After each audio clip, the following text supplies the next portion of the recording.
ज्या शरीराचं यदन झालंय म्हणजे पतन झालं, त्या शरीराचा विवाह करण्यासाठी वयाच्या 30च्या पुढे गेलं त्याला कुंभ विवाहाची पूजा करावी लागते. विठाला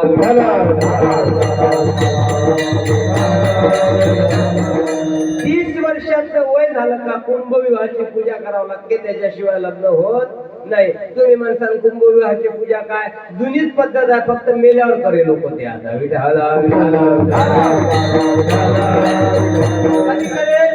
तुमच्या इथे एखाद्या मुंजा मेला का, काय करता बुवाजी? खरं सांगा शक्तीनं गेले, मेलेच नाही म्हणजे तुम्ही मेले नाही, आता मरण नाही.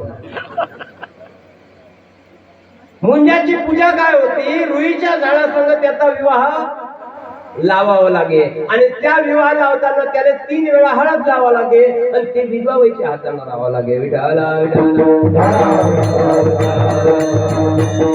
सुवासिनीच्या हाताने हळद लावता येत नाही. कधी मुंजा गेला तर, नाही तर तुम्ही म्हणता मुंजा मेल्यावर तुम्ही जाता एखाद्या सुवासिनी हाताने लावायला तर जमत नाही. मला विधवा पाहिजे आणि तिला लावल्यानंतर हळद तिच्या तळ पायाला तिला लावावं लागते, मग त्याला लावावं लागते. काय शपथ आहे. आता काय काय विधी सांगू, कोणाला सांगू, हे आता 1 लोटा जेवण सारे समजतात.